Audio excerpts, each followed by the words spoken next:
όπως θέλω. Απλά κάθομαι εδώ για να σας έχω όλους εδώ. Και δίπλα μου θα καθίσει η Μαρία Ελένη για... Όχι, να κάθω εδώ. Εδώ θα καθίσει η Μαρία Ελένη δίπλα μου. Μπορεί να καθίσει, μπορείτε να σπάσετε με το να καθίσεις από εκεί. Ή να καθίσει ο Μάριος. Μαρία, κάτσε από εκεί. Ή να το σπάσω. Όχι, Βίτα, πήγαινε σε ένα άλλο Μάριο. Τι έγινε. Ναι, είναι άλλη μία ομιλήτρια. Κάτσε εδώ. Μαρία, εδώ το κρατάω, δικό σου. Στην προηγούμενη συνάντηση δεν μίλησες καθόλου. Δεν ξέρω τι ακούς για ομιλήτρια. Να μάθεις έτσι. Γιατί θέλω ακόμα μια ομιλήτρια. Θα πρέπει κάτι στο μικρόφωνο και να δω.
Καλησπέρα σας.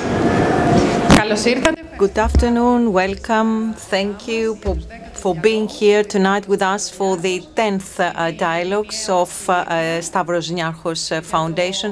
This is our monthly habit, and just to be formal, a couple of words on behalf of the foundation that is organizing this series of lectures named Dialogues.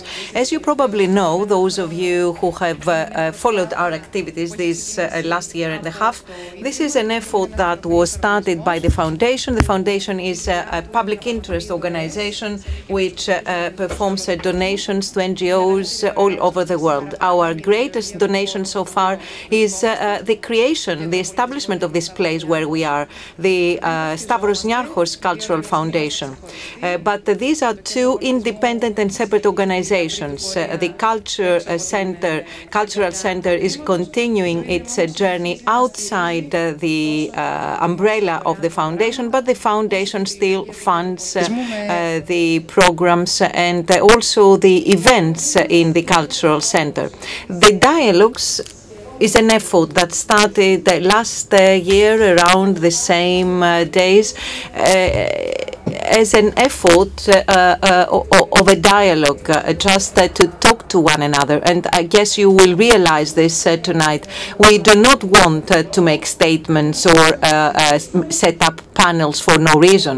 We want to discuss, we want to foster dialogue on the scene with you and with those of us, those other people who are attending the event over the web. No more words. I will give the floor to Anna Bousdoukou, who will introduce the panelists and will say more about the structure of today's event and what is coming. Thank you, Lenia Vlavianou. Welcome on my behalf. I've not seen you since the dialogues in July, but it has become a tradition. This is a habit that we have truly loved, to see one another every month and to discuss and have a dialogue, because this is what we all need. We need to listen to the ideas of others, hear the arguments of others, disagree. Remember how it is actually to disagree, because it has been demonized in our days. Although it is, and we have to find some room for disagreement. I wish to welcome all speakers, all participants who are here with us tonight. Thank you very much. I thank each one of you separately. It's a great pleasure.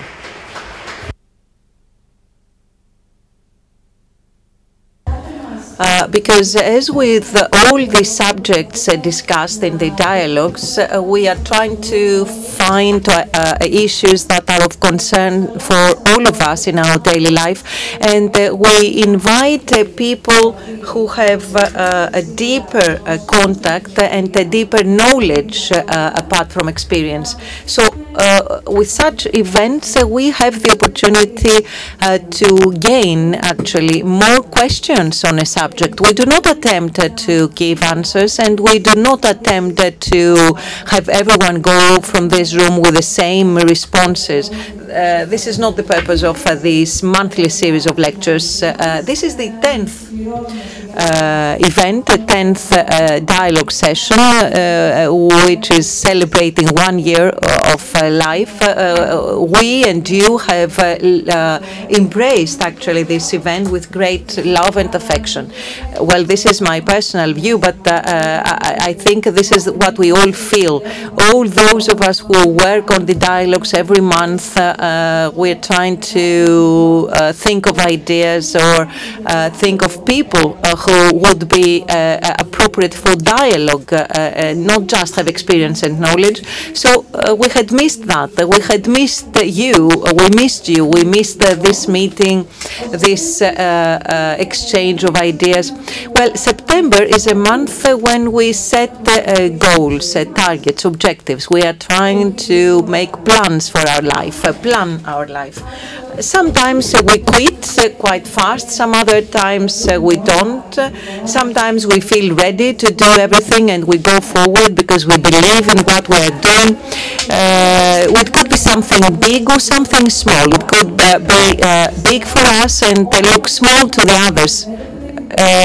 But we are all faced with the challenge of new beginnings, either if we have indeed realized these beginnings or not for any reason. And such new beginnings start quite early, from school years when the summer is over and we have to get prepared for the new school year. Do you agree? Yes. Yes. Are you going to say more later on? Yes. So these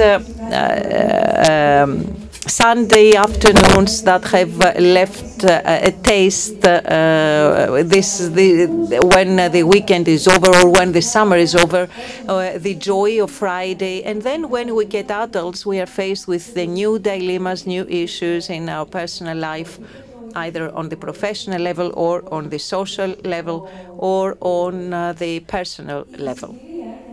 Well, not to take longer of your time, the current circumstances, the current conditions for my life actually find me in a new beginning, which is very creative. I don't need to say much, but this new beginning finds me very full, complete, with great joy and anxiety. under the umbrella of Stavros Niarchos Foundation, with which I have been cooperating for 2 years, and since there is a real energy and there is a clear vision, there are people who have ideas but have no limitations, no agendas, no restrictions, and are ready to work on these ideas. So all this made me make the decision to leave behind what I had been doing so far, at least as people knew it, and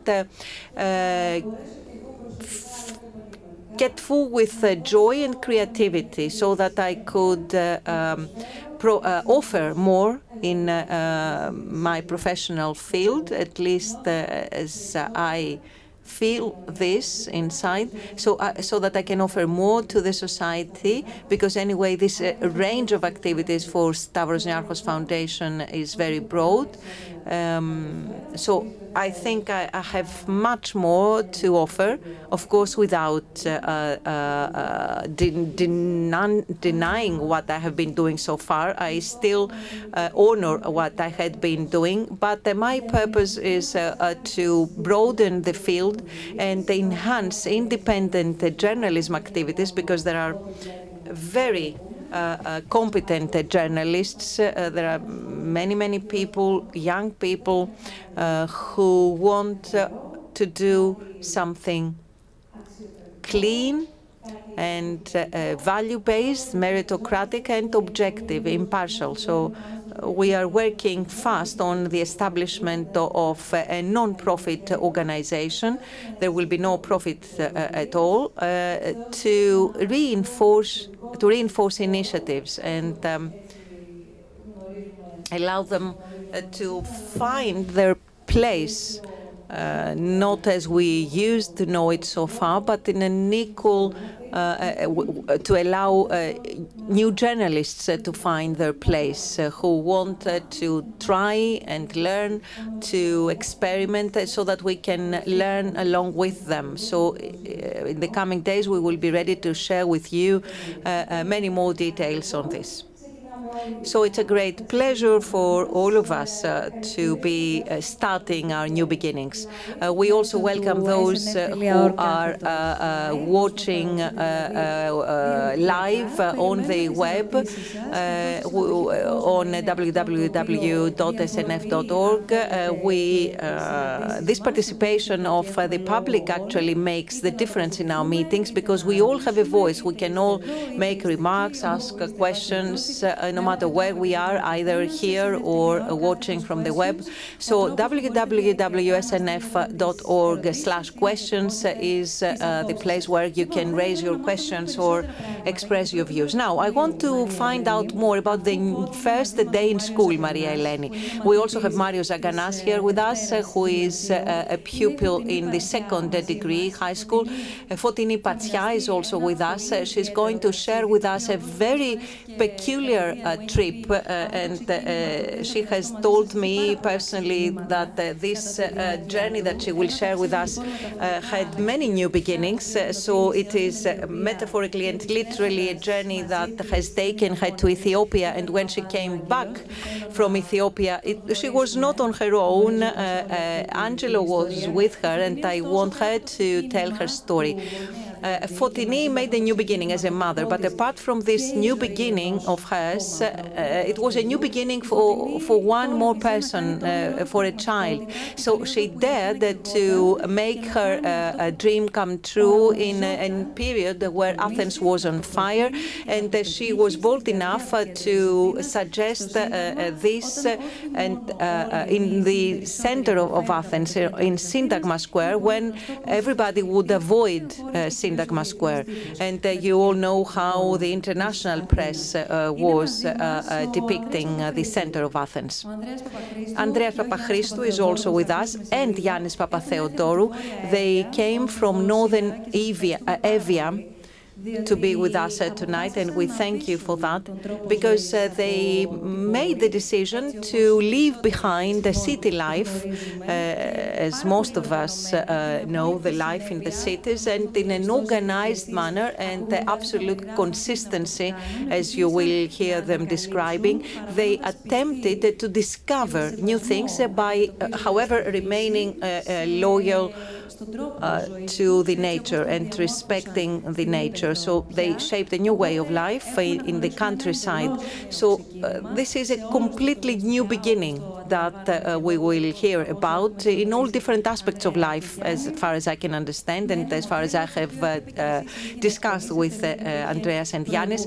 And this was a new model that they had to set up. Dr. Nancy Maleru is also with us, coach, author, and she will help us understand what is a new beginning, what is it that we fear with new beginnings, what stops us from making a new beginning, what is the result if we do not manage, and what is life coaching, because it is well known all over the world, and the last years in Greece it is becoming more and more famous.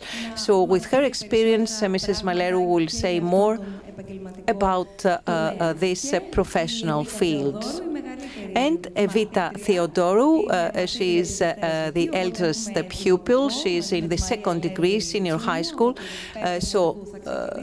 We will start from the fifth degree primary school. We will go up to the second degree senior high school. Maria, I was too long, right? Yes, you're absolutely right. It was the 11th of September when schools opened, right? Yes. And how has your first day been? Easy. Why? Because we didn't do much. You had just the inauguration ceremony.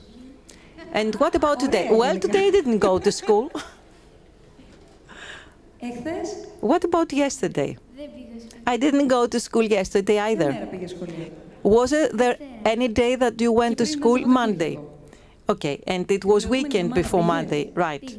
Did you go to school last week? Yes. How was it? Very nice. Okay, tell us about it. It was very nice because the courses, the subjects are nice. Was it because you had missed your fellow pupils or teachers, or what? Well, I got to know the subjects for my new degree, the fifth degree. I met my new teacher, Anna. Is she nice? Yeah, very nice. Is she here tonight? No. Did you invite her? I don't know. Do you want to become a diplomat when you grow up? No. What do you want to do for life? I will become an astronaut. Okay, in October, dialogues have, November, dialogues have astronomy as a subject. In October, we have a Greek Oktoberfest. That's the subject. Anyway, so we will have her with us in November. And what about summer time? Did you miss school? Yes, very much. What did you miss? Well, I missed the lessons, my fellow pupils, and the momentum, the rhythm of life, the rhythm of school. So you do like the school schedule, yeah. And do you like it even on Sunday evening? Yes. Aren't you sad that the weekend is over? No, not at all. You feel the same also towards the end of the year? Yes. Marius, how about you? Are you talking about the first day of school, second, third? How many days do you go to school? I went to school every day because absences are marked, in fact. Well, in the summer, you sort of miss the school at the end of August and beginning of September because you're eager to meet again with fellow students at school, teachers. And generally speaking, when you go to school on the first day, no matter what your grade or class is, you feel sort of stressed because you don't know what lies ahead. Even though you know, in fact, you may be going to senior high school, but you have no way of knowing what will be there for you for the entire year. And transition from elementary school to junior high school signifies beginnings. That is, you go to a new territory, you move to a new territory involving new teachers, new fellow students, you have to adapt to a new environment, and that about covers it. Generally speaking, however, there is a myth around all that. When I went to 6th grade, I remember I was sort of scared. They said, everybody said around me, now you'll be going to junior high, you'll have to write in pen, not in pencil, you won't be able to make a mistake because mistakes will not be permitted. Do you remember that 2 or 3 years ago when elementary school was finishing and high school was lying ahead? Yes, this is what older kids said, older guys said, that there's going to be tests, etc. Well, when I went to the first class of junior high, it took me some time to get used to it, but then I got used to it. Evita, it's quite windy outside, isn't it? Yes, it is, says Evita. Well, I suppose you'd like me to elaborate on the same topic. Yes, generally speaking, we are talking about beginnings, about the first day at school. Oh, of course, your class is the second class of senior high. The third year is definitive, for better or for worse, but this is an entirely different topic in its own right. Anyway, emotions, feelings. Were you looking forward to school? What did you expect and how long does it last? Look, this year I started a new program which is international. And since I was given the opportunity to pursue that, I decided to make this decision hoping that the outcome would be good. And as far as I see, judging by things as they are at the moment, the outcome was good, so I have made a right decision, or so it seems. Generally speaking, my everyday routine is characterized by feelings that are quite pleasant because I'm fond of what I'm doing. Did you change school? No, I didn't change school. So, did you change fellow students?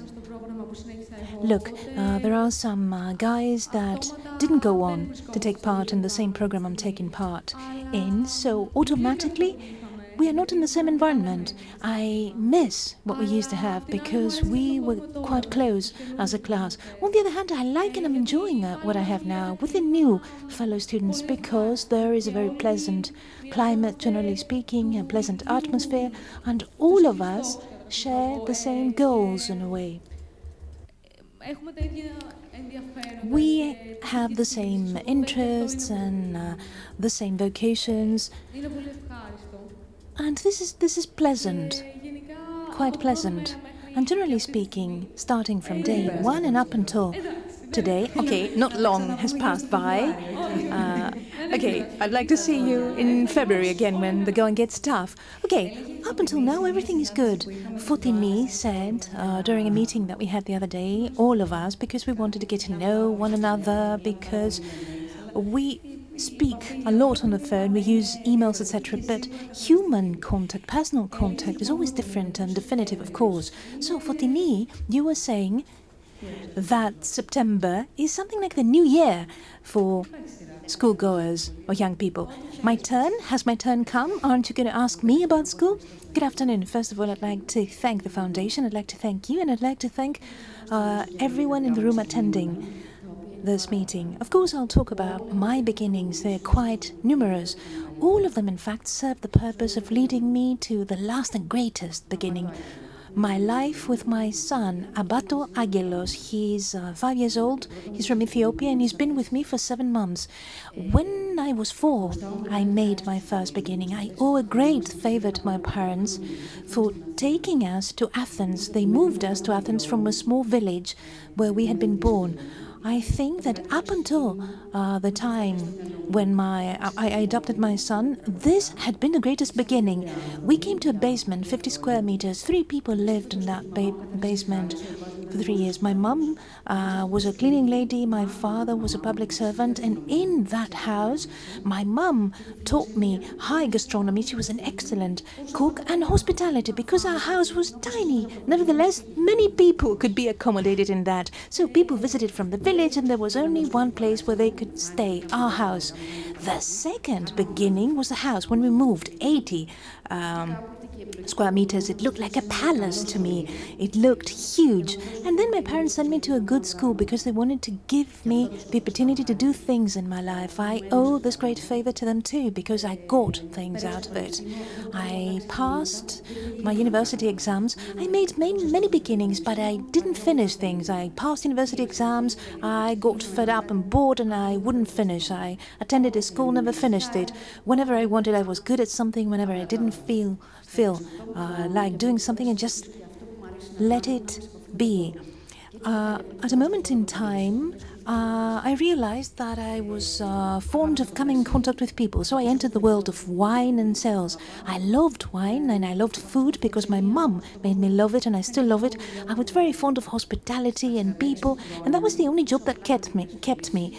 When I was 46 years old, having spent an entire life in sales and having traveled abroad, my dream was to set up a business in the center of Athens. 2 dreams. In fact, I've wanted since I was 24 years old to adopt a child. I wanted to become a single parent. I wanted to adopt. I was clear about that. And the second dream of mine was to set up my own place. So when I was 46, I fell in love with one particular place, and I decided that this is where the shop of my dreams will be opened. So I set up by the glass. Indeed, the city center of Athens was burning. It was on fire. If my shop cost 500,000, I only had 50,000, and I kept borrowing from my friends a little bit, tiny bits from everyone, because I wanted to sleep at night and not feel guilty. I had my own business, and I was lucky to have had my business seen and enjoyed by many people. It's been there for 6 years. It's still there, and people come. They love it because they've seen what I've seen. Adopting a child was a dream I never forgot.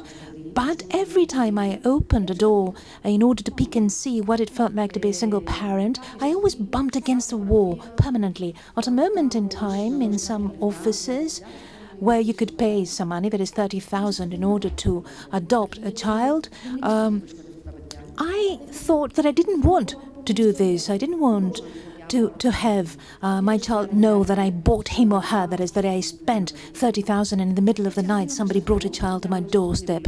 So this was not a choice for me. I didn't make this choice. And I kept hitting an impasse, opening by the glass, my first love. In the first year, speaking to a friend, I told her that I fervently want to adopt a child. She said, I have a friend who adopted a child from Ethiopia. I said, could you please bring me in contact with her? She said, by all means. So she facilitated our contact. Indeed, she was there before me. She had adopted a child, single parent family. She gave me all the info I wanted. My shop was at the beginning. I owed an awful lot of money. I worked very, very long hours. So I let it slide a little bit. When I completed my 3rd year in my business, feeling a little bit safer and able to stand on my own 2 feet, I found the mobile phone number that she had given me. I started the process. The first process lasted 6-7 months, tests, etc. When my business was completing its 4th anniversary, I was asked, would you care for a particular gender? I said no. Would you like a particular age for your child? I said no. I was already 50 and I really didn't care. And on the 22nd of November, the 4th anniversary of my business, a mail came from Ethiopia. It read that there was a little boy, 4 years old. His papers were ready, and if I were interested in adopting him, I would. The child was quite old. Nobody wants older children. It was a lie, in fact, that they said that nobody wants to adopt older children. I replied the same day that I was interested, of course. The matching was performed. The next day, they sent me a photograph, a very small photo. One couldn't possibly recognize a little face. And a week after that, I was traveling in order to meet him. Obviously, I shall never forget the moment when I entered the orphanage. Of course, I shall never forget the children I saw there. Obviously, I will never forget that I didn't recognize him. My mother instinct didn't play any role. That is, they pinpointed him to me. So I stayed for a week. I would go and get him in the morning together with a driver and a nanny and two friends, a little boy and a little girl, and we would go out in the city, a very hard and poor city. Truly difficult city. In that respect, it was difficult. We would go out for a walk, and then I would return him at 6 in the afternoon at the orphanage. So the first day when I took him out and we left, we had a great time, obviously. This was very new to him. He lived in a regular way like all children live. We didn't do much, in fact. And when we came back, we went back, he was holding me, he was embracing me, and I had to let him go. And his eyes were welling up in tears. He was not hysterical, crying hysterically, but his eyes were welled up in tears. So where I called the driver who was next to me, and I had him translate what our life would be like. So he had been told that I would be his mummy. So he was informed that mummy will stay for 6 days. She'll have to leave afterwards. She'll pick you up in the morning, leave you in the evening. We need to be patient. When all this is over, we'll live in our house. And I started showing him photographs from my siblings, his cousins, my house, the little pets. And the only thing that I promised to him was this: I promise you that at the end of the journey we'll live here, but both of us need to be patient. He never cried again after that. He never cried. And from that night, this was the only way he would allow me to leave him. It was the hardest thing for me to let him go and then go back alone. So I needed to go there 4 times.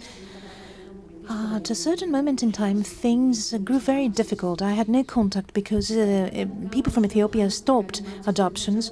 We had no way of knowing what would happen with our matched kids. So everything was in the air. I had no contact at all. I didn't know whether they changed orphanage for him. Last January was a very difficult period for me. However, I always knew that he would come. I had promised him for all intents and purposes. So last January, I received an email, Mrs. Patsia, feel free to come for the court hearing. I went to Ethiopia on Monday and the court hearing was on Tuesday. The Ethiopian government announced that I can't change my mind. Unfortunately, they couldn't change their mind. So the child was mine, not mine, to put it right. He would live with me. So that afternoon, I went to pick him up. He looked at me. He hadn't seen me for 7 to 8 months. At the first moment, he moved a little bit backwards. Then he gave me his little hand, and I said, "Come on, my lad, you'll never travel alone again." I have to tell you that my son was found wandering about at a church when he was 3.5 years old. He was sent to one orphanage, then a next, then another orphanage, and we are talking about a 4-year-old little boy who has to cope on his own in a country where there are 1 million children on the streets. So Abadu was lucky to have been taken to the orphanage, and 5 million children in orphanages. Just because this child was strong, he was able to cope. There are 72 dialects there. He was sent to an orphanage where the dialect spoken was not his own, so he had to learn a new dialect. Then he came here, no reference whatsoever to language or color. He's a great child, like all children, you know. What makes them stand out is that your eyes have fallen on them and they have received love, because many people say that he's very lucky. But I'll tell you now, there is no luckier person on earth than me. And you give love, you get love.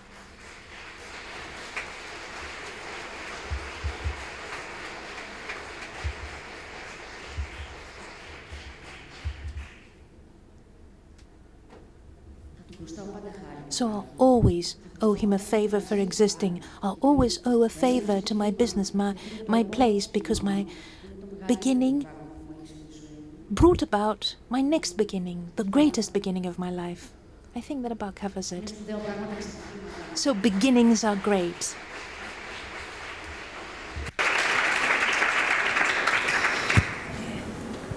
Δεν θα τολμήσω να συμπληρώσω κάτι ή να κάνω μία... Well, stop with the words of Fotini. I won't make any comment or say something more. Fotini's truth was overwhelming vis-à-vis beginnings. And finally, when we embark on the process of a new beginning,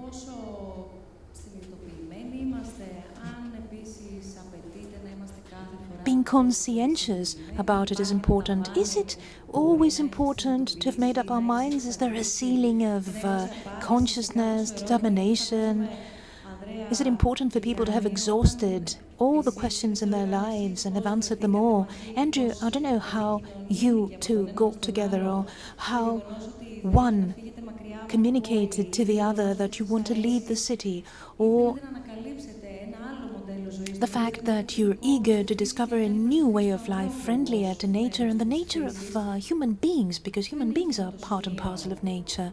So what is this moment in time, this turning point? What are stagones, the drops? Who are you? How many people are there? How many young people are there? What is that moment in time when you say that I want something and now the time has come for me to realize it? Fulfill it.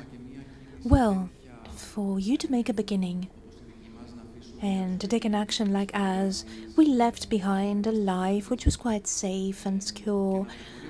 We had things we were familiar with, and we moved towards a direction which would be far less organized than people think, or than people present it to be sometimes. I believe that there was something quite crude and rudimentary, in fact, to it all. I apologize for the interruption. These are your photographs. All of us can see the photographs. So, these are photographs you gave us depicting different activities. So this is from our constructions, seminars, different activities that we arrange for children and parents, because the issue of education, especially ever since the moment when we had our own children, is of major importance, and we've seen it with our own children. I too was wondering about beginnings. I was giving it some thought. Beginnings allude to recognizing that you want to leave something behind. And to my mind, beginnings aim at your seeing what is alive in you, what is divine in you. And I believe that we live in societies that have put a great distance between us and the innate and inherent ability that we have to recognize these things. We've been led to roles and lifestyles that force us to bow our heads to certain things, not to do things actively, even though we acknowledge that some things are not very reasonable, logical. I don't want to use the word morally good. I believe that when people think about wanting to do something, at the beginning they have this internal barometer, this rain glass. But as years go by, we tend to forget and we lose this potential. Through the fact that we build things with our hands, given the fact that we grow our own food, we can come back in contact with nature.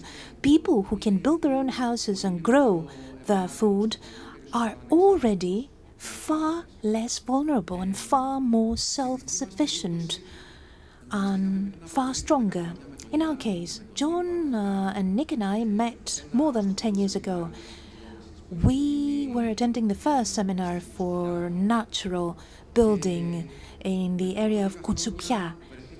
And a few years after that, we found ourselves in the north of Euboea, Evia, as we call it in Greek. Ever since I was a child, I remember that I would see the world around them, look at them, and I was impressed about how our societies were shaped and the fact that we were growing insincere, dishonest. I was impressed by the fact that we are ever too willing to criticize people, to crucify people figuratively. It's very easy for us to focus on the deficits and the imperfections of other people and not focus on ourselves, to realize that when we focus on other people's imperfections, this means that there is something that needs to be healed and understood inside of us. The fact that we are in nature means a lot. I believe that man's natural environment is nature. It's far easier for people to get to know one another when their gaze can flow and travel freely, when there is time, when not every day is utterly programmed. That is when you can slide together with the change of seasons, when you move in accordance with the weather every day. And even though this was not an easy process, that is, all of us had back in the city a life which was pretty much arranged and organized. And when we decided to abandon our previous lifestyle, we found ourselves in a condition whereby we met with a lot of difficulty. That is, when we first went to this plot of land with my partner and a newborn baby, we were living in a trailer. We had a very tough winter, very cold winter. At the same time, we were building our thatched house. So we had different difficulties demanding our time and attention at the same time. Did you ever think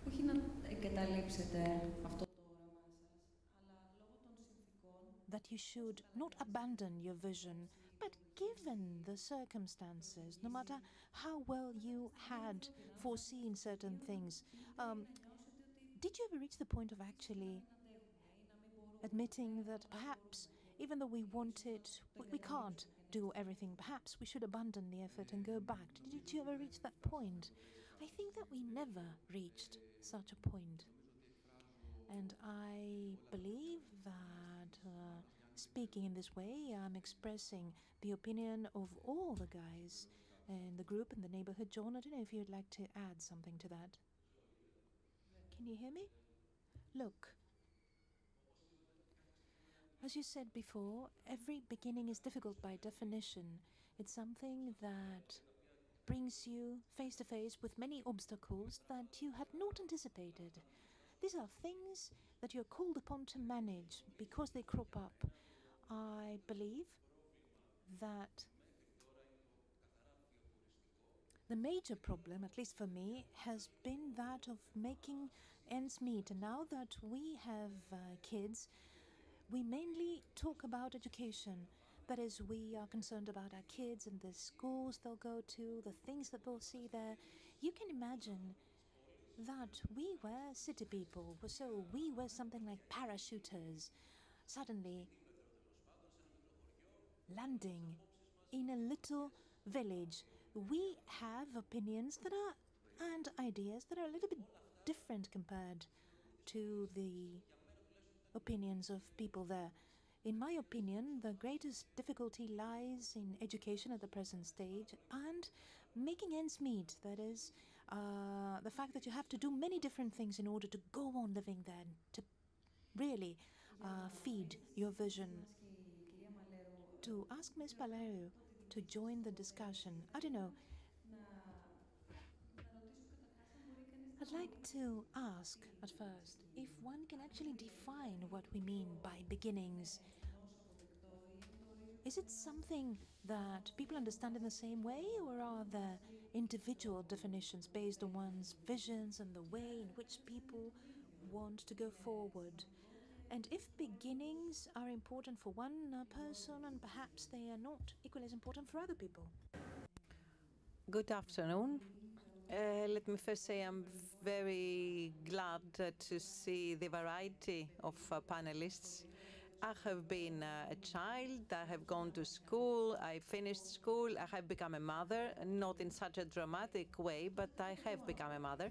But what Andrea said has never been my dream, that with a house, but my boy had it, my son. So there was a dilemma because I want to be in a five-star hotel and he wants to make a house out of clay and stay there. So, in your answer, I don't think there is, to your question, I don't think there is objective truth. Only facts are objective, but all the others are subjective. So a new beginning is something subjective. A beginning is something that it's not necessarily something where you leave something behind and go for something better. Or it could be a trigger because of something that you have completed already. Sometimes you reach a point and you say, now I'm ready for this new beginning. I like September. It's a new year, I agree. And there is also a simple new beginning. I just want to start something new and nice for me. So there are limits. The point is you should know how much you want something. What is the part of your heart that is filled, or what you have to be faced with, what you have to go through, because any new beginning takes you out of your comfort zone. And to go out of this comfort zone, you have to face your fears and insecurities. And how can you do that? I'm saying that because of my personal experience and also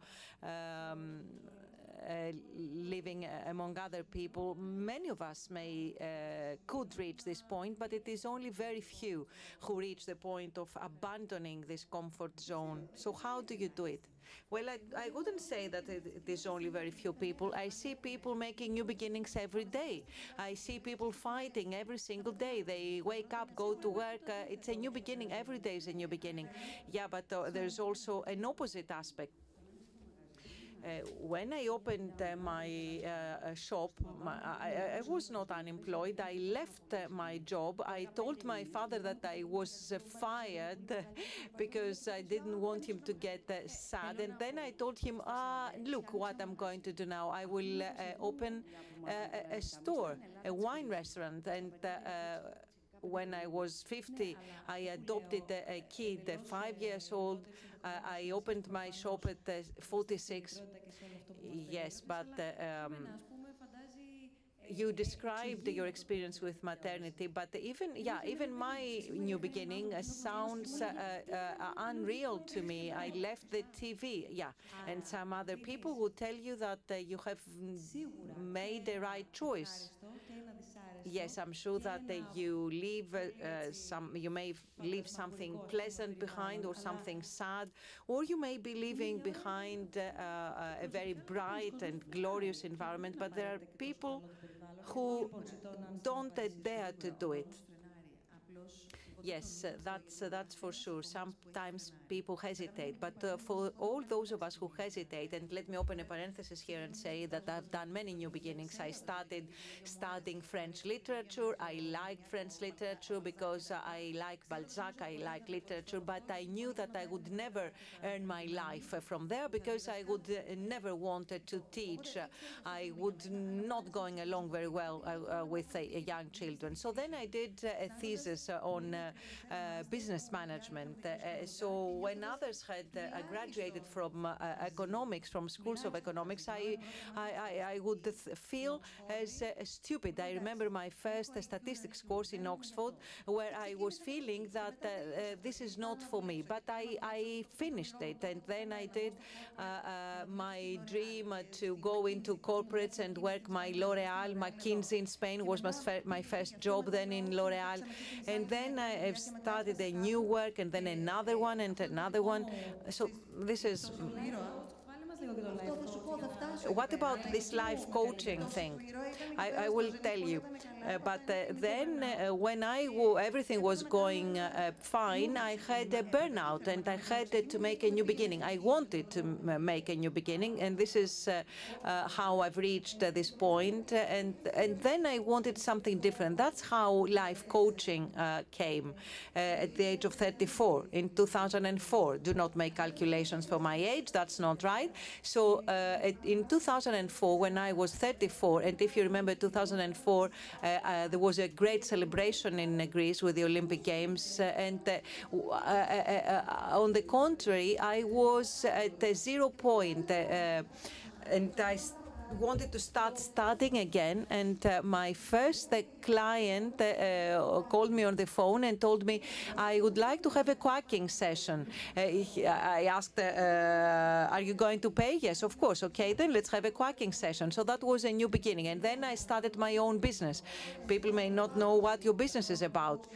Quacking actually was the Greek pronunciation of coaching, because coaching cannot be translated in Greek. It's, you know what coaching is for sports, but it is a method that helps people go from this point where they don't like it and go towards something new, another point, and go there as fast as possible and as effectively as possible, either in a corporation or in a family, because people do care about the opinion of the others and have a responsibility before the others. So that's what we're doing. It is a science that borrows things from sociology, psychology, of course, Western psychology, which has now developed very much. So coaching is a sector that keeps growing because it is not dealing with sick people or people with specific problems. It works with people who are normal and fine, and they just need an urge,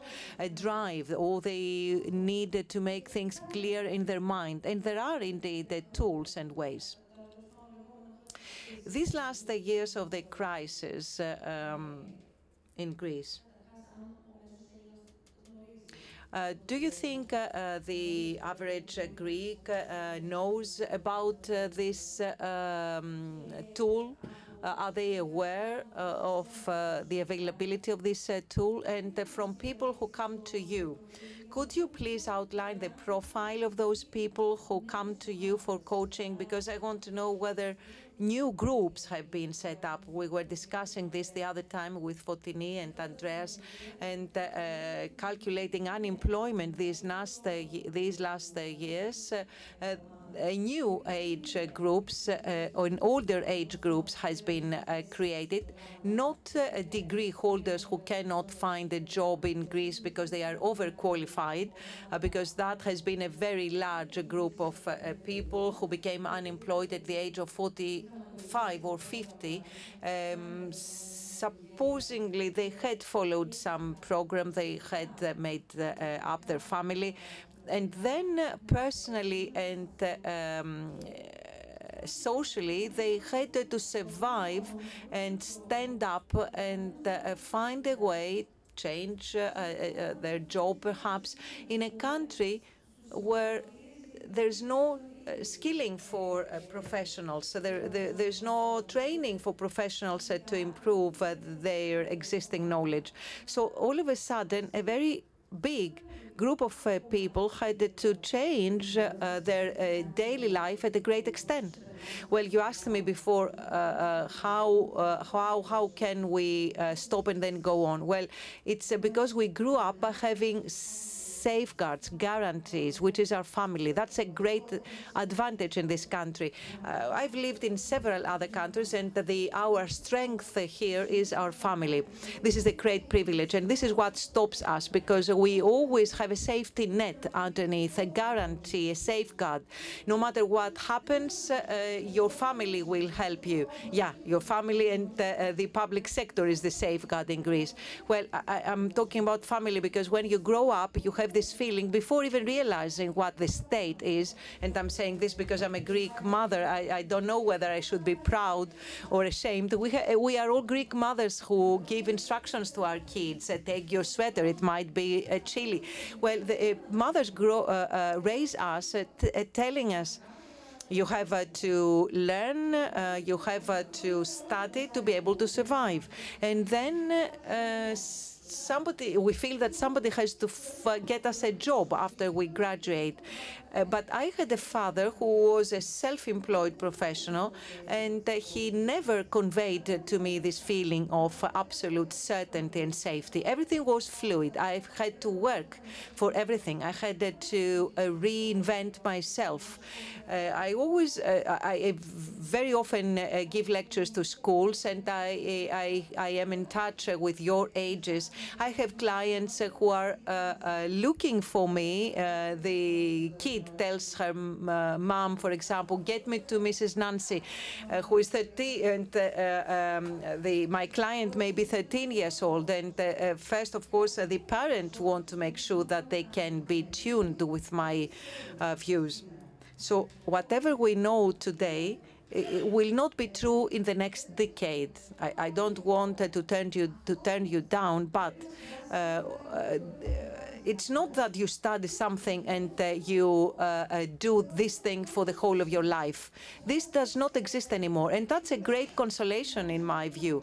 If you study French literature, are you going to follow this as a profession? And I've seen kids with panic attacks because they feel that's what I've studied, but now I want to do something else. So is this going to be wasted? Nothing gets wasted.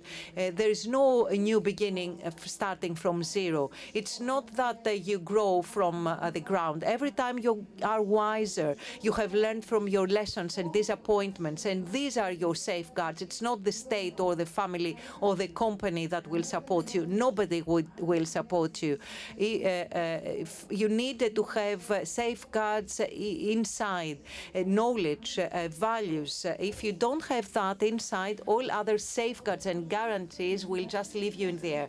So you first have to look inside, turn to yourself. And that's why I like what you've said before. You said that you have time to do that, and you do have the skill of self-healing, clear thought. These are things that we miss, we lose, because we waste our time doing this. You understand the gesture? This is what the kids are doing with their smartphones and tablets.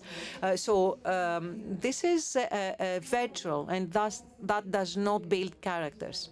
Marios, I see a strange look in your eyes. Are you being bored, or do you disagree with something? No. I agree on everything so far. Each one of us has said certain things. We've started already. No, we have not started yet. But tell me, what's your point? What do you think? I think that you have all talked about new beginnings. For example, a new parent, Northern Evia, going to Northern Evia for a new life, a new beginning. I don't know anything about it, but I'm going to build a new life. But there are also small new beginnings. We said that last Wednesday. Yeah, last Wednesday was our private meeting. Last Tuesday, rather. Yeah, right.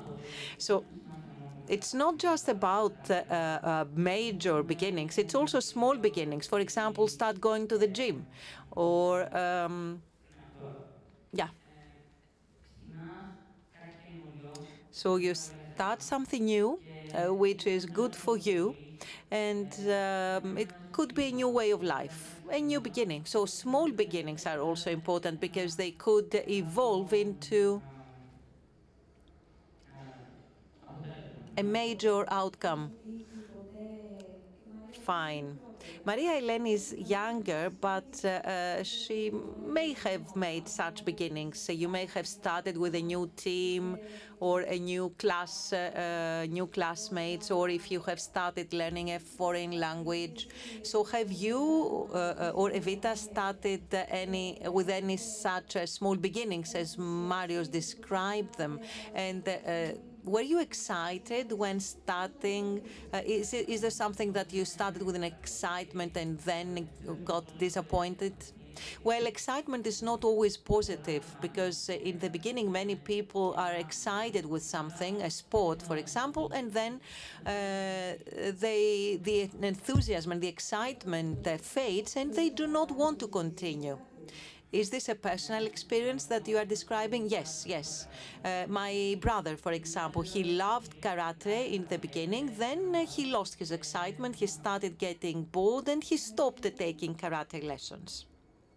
Maria Eleni? I started swimming, going to the swimming pool, which I still like, but I had also started gymnastics, but then I stopped it. I didn't like it. Did you stop right away? No. It was 2 years later. But did you try to understand, to realize what was it that you didn't like? Yes. And what about the swimming pool? Oh, well, I still go there. I'm still swimming. Evita? About sports, not necessarily sports, because it could be kids that go to a new foreign language school, for example, or they may change school, they may change class, or the environment changes, or you can start a new sport, or a new musical instrument, or learning dance. Well, it's true that I have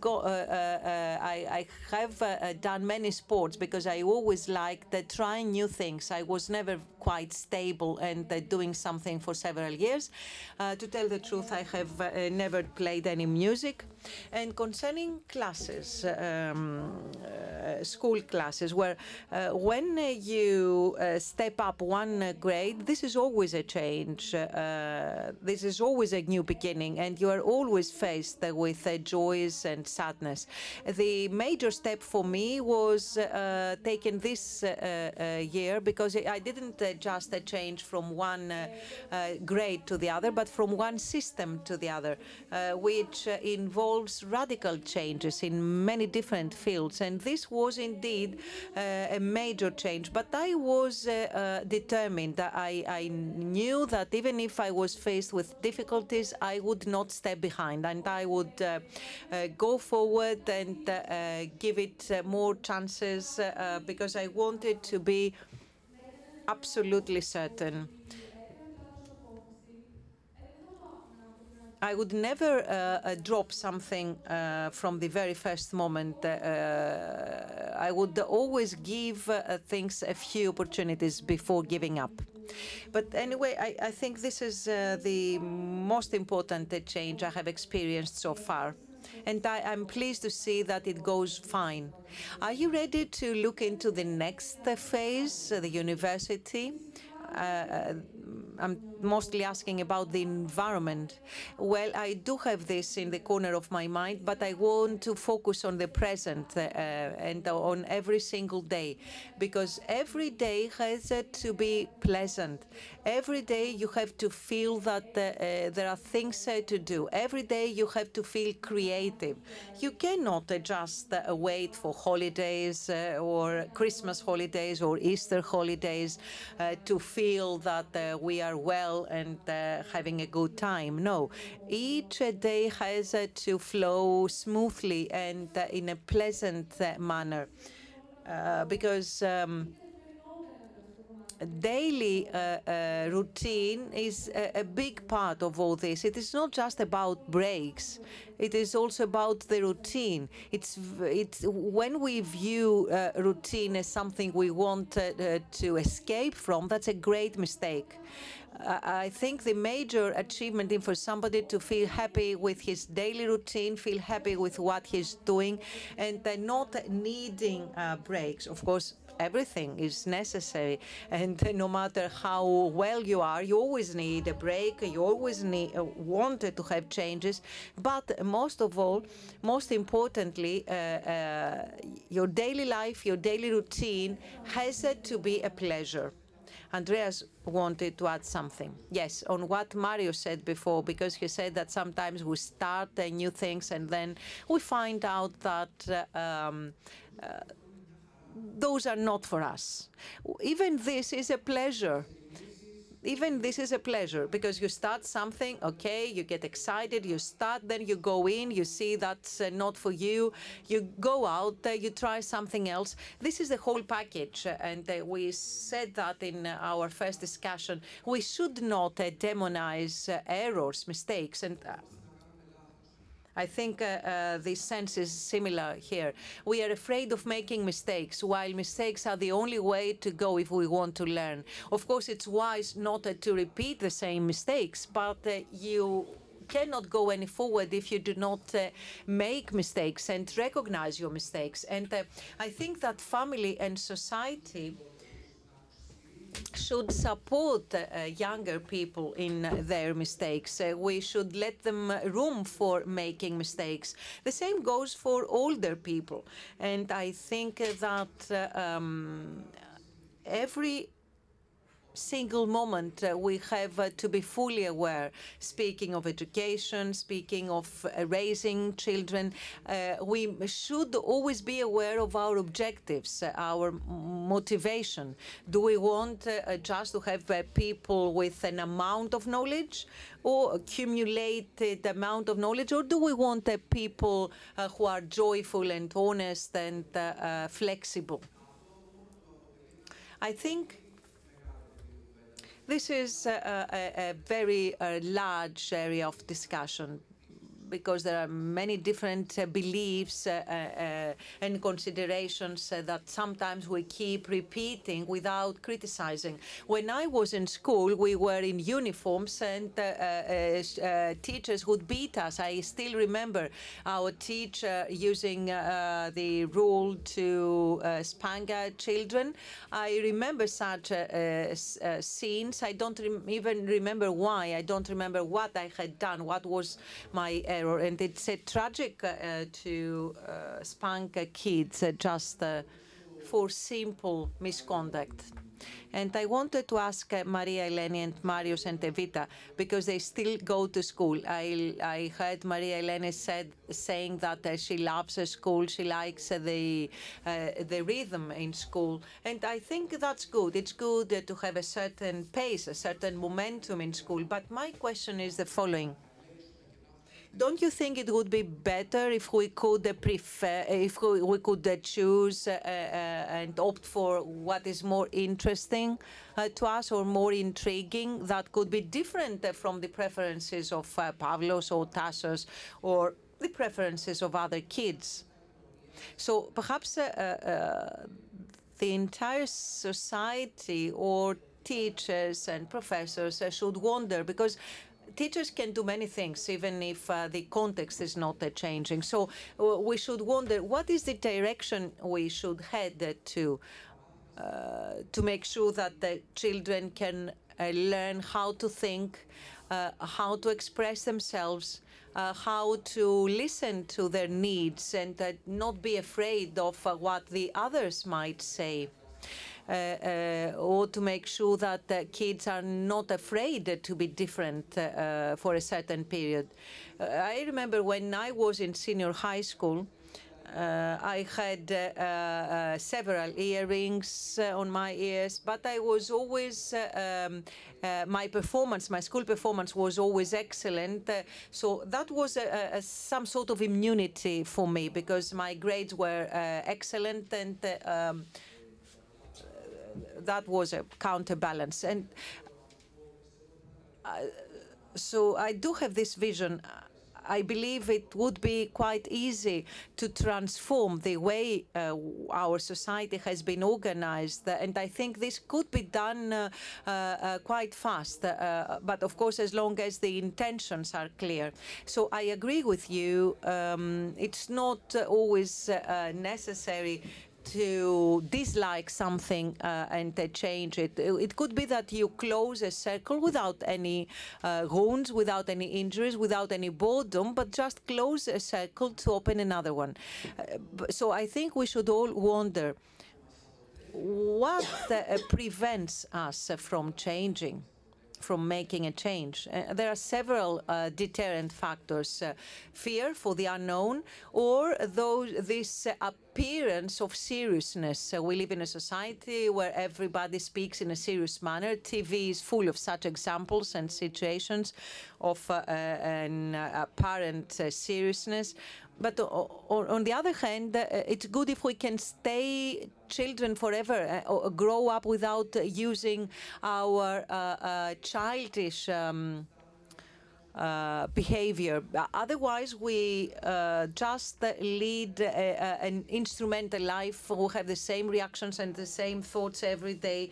And I wish we can have such discussions and be able to find ways to change this situation. If you allow me, I've done dozens of new beginnings in my life. If I were to write a book, I would give it the title New Beginnings. And I'm not an average person. I have never followed the established route. I did not sit the university exams when I should. I would start a school and then stop it and start another one. But my mom was great. She always wanted me to be happy, and she wanted me to be strong in my difference. And when you live in a basement and go to a good school, you have to be very brave to survive and to stand in this difference. And my brothers were in the army, and they retired at the age of 42, when I adopted a child at the age of 50. So you see, I'm quite different. I'm not the average Greek. But when we feel certain about ourselves, we will not have any problem. I had never had any problem with anyone. I never felt uncomfortable or inconvenient. I would never feel that I had to apologize or explain. And this is what I'm trying to convey to my kid, my son, because given that his color is different, he will always be faced with a difference. I know that somebody would call him a Negro or a black to make him feel bad. But if this is a joke in the family, this will not touch him. That's why I keep using this word mavro, which means black, in the house. So people grow with the difficulties and the easy aspects, with the differences. That's the interesting aspect. There are so many people who are diverse, who are different one from the other. So if you ask me what I could tell people is, don't be afraid of new beginnings. New beginnings are great, important. Every new beginning, even those who are failures, are beginnings that can take you somewhere. Now I'm happy in my personal life, my professional life, my family life. I received some messages from the public, those of us who watch on the web, or some of you who are here with us. So, and I truly want to take your questions or your remarks on what we are discussing. So let me summarize three of the messages in one. In Greece, the point is that we are afraid of failure. We fear failure. We consider this a shame. How could we change that so that people can make new beginnings more easily? And another friend points out that, as we said before, that sometimes there is no room or luxury for new beginnings for some people. And Nancy, very, very briefly, because we cannot exhaust the topic, of course, and we cannot even open this chapter, which is quite particular and perhaps the largest one. What could you say to friends who are asking about how you manage a new beginning after mourning or after a divorce? The first question, it was not a question. It was a comment about failure in Greece. Well, there is a good definition of failure. In fact, up to now, we've known that failure means that you set a goal and you don't achieve it. And I'm saying this for the sake of you younger people and for us as well. There's a better definition according to which failure is setting a goal, not achieving it, and learning nothing. If you learn something, it's not failure, it's an experience. This is the definition of experience. Now, regarding mistakes and starting things and not finishing them, in my opinion, this is something similar to saying, I'll go get a new experience and I have to finish it. What do you mean by that? New experience is an experience, period. This is the way we fall in love. That is, great experiences, bringing children to the world, doing other things that have no guarantee whatsoever. And you say, I want it deep inside and I don't care where it goes. Sometimes the journey is good, some other ones it's not very good. But in order to turn a journey into an experience, you need to learn something. Otherwise, it's a failure. Now, if there is room or if people can afford it, with all due respect to people's problems, bereavements, etc., things are as grave as we feel them to be. If you were to look at yourselves and ask, what is it that stops you? The fact that you have no room, you can't afford to do something, or the fact that you fear something? The answer inside you, I believe, is almost always, there's something I fear. I believe there's always room, even in the worst of circumstances, even in a basement. I believe that there is room for people to take this step emotionally towards a place where things are a little bit brighter. And this is the change, and this is what beginnings are all about. This is the small beginning of every day, the most important beginning that you make every day, the greatest one, your own internal movement towards something that better fits what you believe in. You say, for example, my job is not good and I'm having a lousy time, but how can I leave it? I can't afford it. I have to feed my kids, to make ends meet. However am I going to do it? There is room. It depends on how much you want it and the price you're willing to pay every time. The kids said before that there is a reason of sustaining yourself, financially speaking, when you make the decision to live as you wish. You come to terms with it and you'll solve it. You'll find a way, or not, perhaps. You will find an answer to this question. There comes a moment in your life when you say that what I truly want will be satisfied at a moment. It may not be now, it may be 5 years after that, it may be after taking a step forward and attending a new program in my educational system. Now, what people do after a divorce or a death or any kind of bereavement, because a divorce is a loss, losing one's job is a loss, death is a bereavement, but it's more definitive, the most definitive of them all, in fact. I believe that losses and bereavements in our lives, unfortunately, we won't be able to avoid on any level. We've all lost relationship, people, things we love, dreams, ideas, I don't know, you name it. So, if we come to terms with the fact that loss is part and parcel of life, it is part of making room for something else. I'm not implying, for God's sake, that one person leaves to make room for another one. For God's sake, no. But whenever something changes, this makes room for something else. If we want to take a step forward, we can linger on something that pains us to our heart's content or until we die. This is our choice. We always have a choice. We can make different readings and interpretations. If somebody loses somebody else, for example, a customer of mine lost a child and she came to me and she said, you know what? I would never have believed that I'd be in a position to adopt a child, but at this moment I really want so much to go on being a mother that I'll adopt a child. And she was 60. I don't know where she found the strength inside of her. I don't know if I could ever find it or master the strength. I don't know. I have a young child, and all of you who have children know what a child means. And I said, wow, this is a beginning, a huge beginning. How can you make this beginning again? But she found the strength inside of her. This is what she wanted most in life. And discussing, she said that, you know, something, ever since I was a child, I wanted to be a mummy. I would play with my dolls, and I went on doing it to an older age. She was involved professionally with children. She had to do with children. So she said something, I'll try and have a child of my own again. I don't know whether she'll achieve it or not. I don't know if you would like to ask our invited speakers something.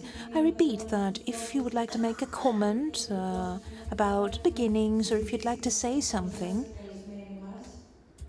based on whatever discussion we had before and our guests, is anyone among you who would like to share a new beginning with us? Are you being shy, or you've made no beginnings whatsoever? Or perhaps you've made things work and you've managed to do everything after every beginning? Okay, you'll ask our teenagers something, but I'd like to incite all of you, apart from the internet, because we've been receiving internet questions. I don't want you to be shy. Please raise your hand and we'll hear you, as we do every time. We do this within the framework of every dialogue. Without you, there can be no dialogue. So, I'd like you to tell us whether you agree, disagree. You would like to say something, of course. And then Nancy will ask our teenagers a question, and then the rest of you. Hello, good afternoon. First of all, I'd like to tell you that, in my opinion, things don't start or end.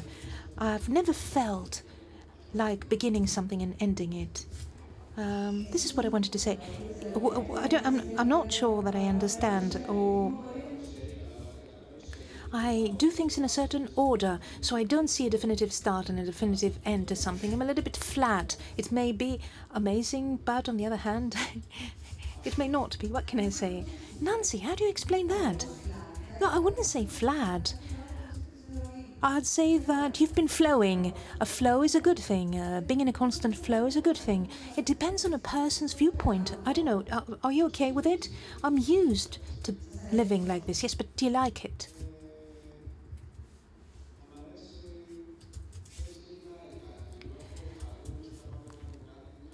I feel sort of happy when I'm on the verge of doing something, but I don't see things starting or ending. Yes, but joy? Yes, I get joy. So if you feel happy about things, then it's over. You're okay and fine. A question addressing you, Stagonas, the drops. When you have a family and you decide to make a new beginning, for example, move to Evia, is it correct to impose upon your children the lifestyle that you have chosen for yourself? Thank you for the question, because we have set the question we have broached the question for ourselves, in fact, many times. I'll try to answer a little bit generally. I believe that this happens anyway. This is the way things are. Now, the fact that our decision is a little bit different from the prevalent decisions is it's not an entirely different state of affairs. It's a little bit different. For example, we decided on natural labor because we wanted to have a child naturally born at home. Even our family and friends were concerned. They said, okay, what is this? You should go to hospital. They said all the things, the expected things. I really enjoyed it when you said before, the way I was brought up, I grew strong and I never really cared about what people would say. And I'm certain that Angelos will have your strength infused in him. So I believe that we teach people what we are. That is, if you're a sulky person, you'll teach people sulkiness. If you're a person that loves, you'll teach love. A happy person will spread love around them. So, as an answer, and hopefully I'll answer satisfactorily to the person that asked the question, I can say that what we can do is make the decisions that concern our own lives as conscientiously as possible. And when I say conscientiously, in full conscience, I mean that we shouldn't base them exclusively on logic. Rationalism stops people. This is a general trend. That is, when you being overly rational, you tend to leave things as they are. So when you try something new, when you want to try something new because you yearn for something new, you should trust your heart a little bit more. And you should be courageous and dare take the steps that you feel you want to take. Because life itself has risk, inherent risk. To my mind, we live in a society where we safeguard everything. So security and safety play such an important role in our lives that we fear to live. I believe that if you take the slightest step off the beaten track, you feel more alive. Even when things are tough, the going gets tough, adrenaline's pumping, and you're saying, oops, this is unprecedented. I am a little bit concerned, I'm worried, but I keep my calm about me. I see what's going on around me, what's going on inside me. I understand, and I shape my attitude. I make a plan. Because we are beings that build themselves and form their characters. And we can do this again and again and again, and this is a great gift. Every day can truly be a new beginning, even regarding ourselves. And would be well advised never to forget that. Because we tend to forget, quite often, in fact. Nancy, you wanted to ask something. Well, I wanted to ask our three youngest participants, how do you see your professional life? Have you given it any thought? Do you think that you'll have one job, more jobs? I have thought about doing more than one job. That is, I get easily bored. That's why. You said before that you want to be an astronaut. Other jobs? Policewoman? How about a police astronaut? Policeman astronaut. I haven't thought of anything else. Marios, how about you? Well, look, basically, one thinks of a lot of jobs, and in the end, you decide to study one thing, then after a little bit of more thought, you decide to study something else. I've thought of many things. The first job was astronaut for me. Then, how do you call it? I wanted to be a paleontologist because I was very fond of dinosaurs. Then I wanted to be a physicist. Now that I have grown a little bit older, I'm thinking about business administration, business, corporate, etc. That about covers it. How about you, Evita? Well, in all honesty, I believe that the only thing we can talk about with some certainty regards our vocation concerning our education. We can't really foresee and define the future because things flow, things change. What we can talk about relatively safely regards our talents and skills and what we like the most compared to the rest. From that point onwards, I believe things come in due course. Thank you. I wanted to ask this question because, generally speaking, you end up doing more than one job according to all studies. I like it very much because in the past, people would ask and you would answer one job. They asked, what do you want to be when you grow up? We said, I want to be this. They said, okay, go study it and get it over with. No, fortunately, this has changed, especially in our field. It has changed a lot. Questions. I'd like to entertain questions. We want to hear you speak. So, we'll close with a tough question. Before you do this, would you like me to do an exercise with you? No, I want to ask this question because a friend submitted it. Is a child a beginning that can fail? My child? No. Generally, however can you fail? The only thing, God forbid, would be to have your child have a problem. And how about parenthood? The parent will make mistakes, of course, will make mistakes. Everyone that has had children will make mistakes. No, we should redefine failure, I think. We'll learn, we'll make mistakes, we'll learn. Even if something happens, it's not a failure, it's scary, it changes you forever, you are never the same person again. Of course, I've already asked forgiveness 3 times because I've made a mistake. I suppose that growing up, you'll hear me say sorry, I'm very sorry, another 50 times. I suppose you'll do the same with me. No, I believe that the question mainly regarded the feeling of a parent of being a total failure. Look, if we expect our child or our parents to justify us, we'll always make a mistake. A parent can fail. You can, for example, kill your child or drive them away. My mum, I remember, would say, if you ever kill somebody, you should let me know and I'll go and hide the corpse. This is what a parent is all about. If you love your child, you stand by them. The only thing that can lead to failure is not loving your child. Failure in the sense that the parent didn't make room for the child to grow. That is, that the parent had the children walk in their shoes or force their children to follow their footsteps, not trusting their kids. One of the phrases that we use with kids many times, and I've heard people repeat it again and again, no, you can't do that, let it be, leave it. Or mind you, be careful. Okay, be careful is not bad because sometimes they need to be careful, but you can't do that. You can't do that. Let it be. You can't do that. It's quite definitive. And when people tell you all the time when you are young and growing older, then you form an impression about yourself that I can't do things. And it made an impression on me because for people my generation, the prevalent mottos were go to school, then you'll study, then you'll work. And indeed, things rolled in this way. So at a certain moment,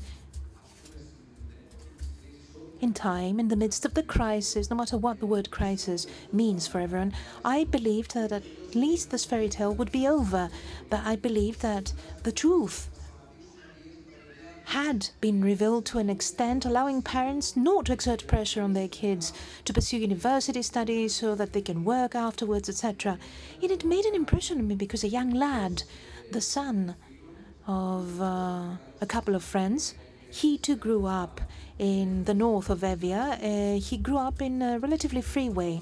So at a moment in time, in the second or third class of senior high, he decided to go to Salonika to live with his grandmother. And when he came back, I asked, how did you like it? And he said it sucked big time because everybody was hooked on Panhellenic exams. And it really made an impression on me. Almost everybody knows that a university degree will not automatically mean that you'll find a job, or it won't offer you the job that you want. For all intents and purposes, the conviction that university studies automatically secure a young person's future is so deeply rooted that there's no room for anything else. If you start inculcating this as a mentality, the opposite as a mentality in the minds of young people, then we would have young people active in domains that they truly enjoy. To my mind, it's very important to do something that fulfills you, that is meaningful and significant. It's not only something that you do to make ends meet. It needs to make a contribution to yourself, to other people. This is difficult in a society where many of the jobs available, in my estimate, do not mean much practically. That is, working as an advertiser, trying to convince people to buy this or the other product, when deep down you know that both the first one and the second one are flops and a fake product, so people would be far better off doing something else or choosing something else. I think sooner or later will lead to a sort of bottled emotion that will make you freeze. That is, when you're fed up, and this is the moment when you need to do something to break free from this being fed up condition. Okay, let me say something, because this is my prior honest living. I was the customer, and I had these advertisers that work day and night to come up with a proposal and brainstorm. Advertisers, do we have them in here? No, they're at work. Of course, they're at work at the moment. You're fed up with something when something doesn't inspire creativity in you.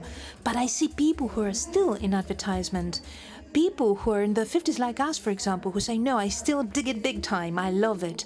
And it's not like the advertiser likes the fact that they'll send, for example, 5 more bottles, but you don't sell the product, you sell an impression, you sell a feeling, an emotion, and it's the contact that satisfies people and gives them job satisfaction. The moment you lose this job satisfaction, you're fed up and at an impasse. This wow emotion that you described, I'm doing something and I dig it big time and I like it and I love it, it's the content that matters. The content, for example, selling Coca-Cola, in my opinion, is something that you'd be better off not doing. Evita would like to say something. Look, I'd simply like to say that, in effect, every person defines what happiness is for them. We can't say that something is meaningless or meaningful, on the other hand. It all boils down to having a person feeling good about themselves with what they do, leading a good daily life. From that point onwards, what may appear meaningful to me may appear meaningless to you. Something meaningless for you may be meaningful for me, and vice versa. So people have the right to choose the way they want to live in their lives and what they want to produce. So Evita is a coach in the making. This is what I said. I'll take her home with me on the way out. Provided that people feel good about what they do, who are we to judge them? We can't judge people about what they do and what they don't do. people have the right to lead the life they want, provided they are satisfied and happy. This is the gist of happiness, in fact. You said something before about how certain we may be about a change we are ready to make. I believe that, first of all, we need to define what we want to change in our lives and where we want to go. Not to say that at this moment in life I'm not well and I want to change vaguely. No. We need to identify the specific thing that we don't like, the specific thing that we want to change, and therefore we make a targeted change, and it will mean something in our lives.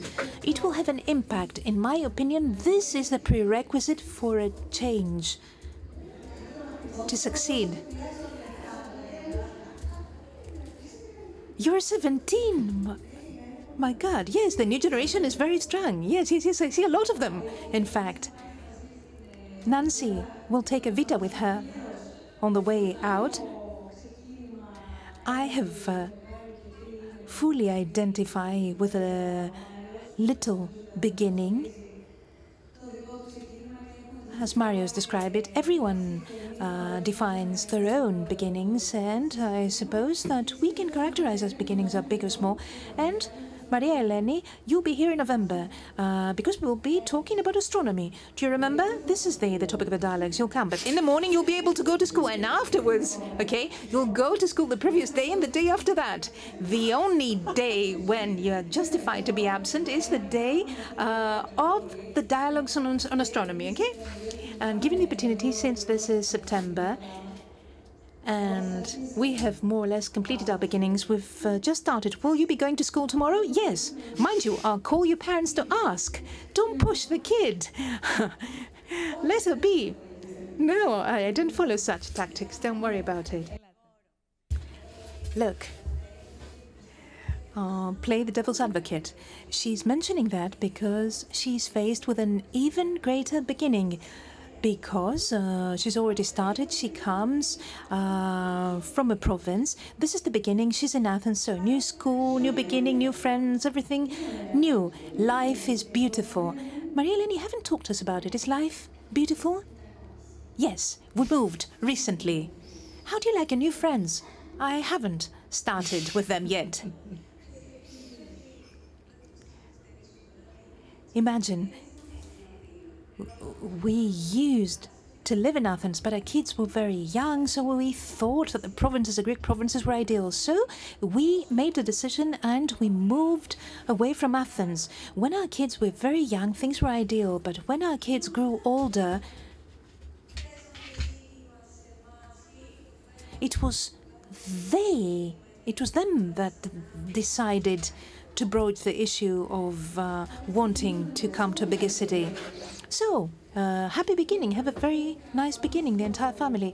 If I'm allowed to say something regarding the field of Mrs. Nancy, I believe that what you're doing, life coaching that is very important indeed. This is something that we need as a society. We need it in the country. We need it in every domain, because there are many people who find it very difficult to find their own orientation. Oh, you're 17. You said you're 17. In 2 years, you'll be working with her. No, be patient for 2 years. She's still a minor. I want to say something. We need to conclude our discussion, and Nancy, you'll have us do the exercise afterwards. People are expecting it. In October, we'll have the beer festival. So it's going to be like something like Oktoberfest. So, in October, we'll have the beer festival. Hence, the graphics that you can see ready. You know about the Oktoberfest in Munich every year, so we'll organize the Greek Oktoberfest. Why is that? Apart from abundant beer flowing and all the traditional aspects to this festival, we'll discuss. And the Stavros Niarchos Foundation, in conjunction with the German embassy, have decided to start a dialogue about the relations between the two countries, Greece, Germany, Greece, history, the recent past, today, I don't know whether or not we'll be able to draw a conclusion about what lies ahead for tomorrow, but we'll try to delve into customs and stereotypes and what history has acknowledged, trying to see where these two countries are standing and especially the peoples. So, the 19th of October will be the date. We'll be here again at the Stavros Niarchos Foundation and the Lighthouse. And of course, in the next few days, you'll be given more information through our website, snf.org. As Nancy reminded me, Vita had not concluded what she wanted to say, and then we'll hear Nancy with the exercise. What I was saying, and thank you very much, is that I think that what you do is very important because there are people who find it impossible to find their orientation. If they're looking for change, they can't identify the change or what kind of change they need to make or where it may lead. This is a field which is far different from that of psychology, I believe. It has nothing whatsoever to do, I think. Well, in fact, it has something to do because everything is related to human emotions and feelings, so psychology is involved in everything. I went and I paid in order to study what she's saying now for free, being 17, so she's a natural. And I was not 17, I went when I was at the age of 34, says the speaker. So I'll wrap it up, says Evita. Okay. So many people may be looking for the road they want to tread. And life coaching has not been very well known up until recently, but it's very important because people may be looking for change or may be looking for someone to offer them advice, but psychology, I believe, has some negative connotations. That is, going and visiting a psychologist is something that has negative connotations. And what you're doing comprises that and is different at the same time. So, it's highly important, in my opinion. Okay, thank you. Okay, how about the drill, the exercise? Look, you were very shy. So, I wonder if you'd be so kind as to close your eyes. We can see you. Okay, the panel, it's okay. Okay, mind you, I'm watching you.